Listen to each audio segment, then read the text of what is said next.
Hi, I'm Brian McLachlan and this is Deep Thought Balloon, little videos about comics, stories, pop culture, and other stuff. Let's talk about Rudolph the Red-Nosed Reindeer. The story is about a weirdo who is rejected by his peers until he saves the day.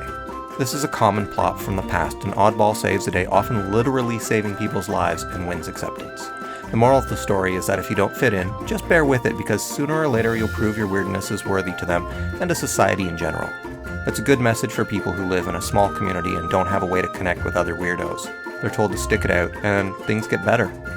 That's a great message for weirdos to get, but the flip side of the story doesn't show a good role model for the non-weirdos. Basically excuses their crummy behavior and says to them, in special circumstances weirdos will be valuable and have practical use. It would be cool if we had more stories that showed that being weird in itself was worthwhile and acceptable, even before it pays dividends for the non-weirdo person. Maybe you don't feel comfortable pushing the envelope and being strange, but you should be glad that there are people who do. That's how society evolves. That's where we get art from. You know, the stuff that got you through the pandemic. It gives us things that have real but unmeasurable value.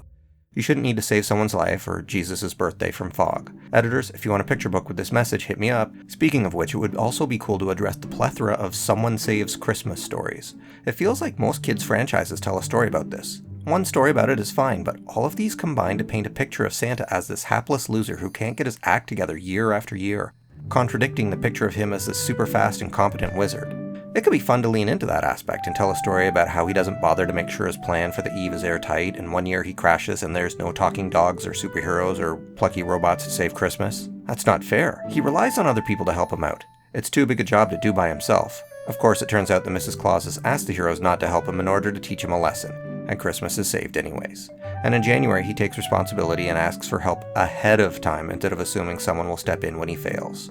Or there's an ending where he just messes up and realizes the kids are furious that they don't get their presents, and he decides not to bother next year because people are ungrateful. Everyone loves a miserable Christmas story, right? Or maybe tell a story about how saving Christmas is a trick. What if the Loch Ness Monster or somebody from far away grew up reading about all the heroes who saved Christmas and made a journey to the North Pole for their turn to do the same? But Santa reveals that it's a special gift that he gives to people by using his magic of the starflake to turn his assistants into versions of himself that can crash on Christmas Eve and not ruin things for him. Then heroes from around the world can feel special.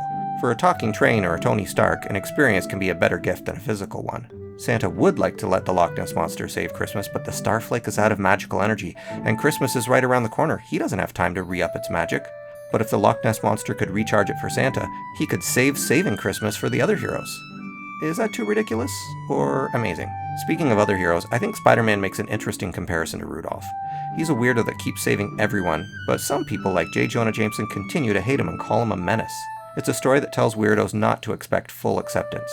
Sure, you'll find some other cool weirdos to team up with, but the establishment will still try to grind you down. Be yourself and save people because it's the right thing to do.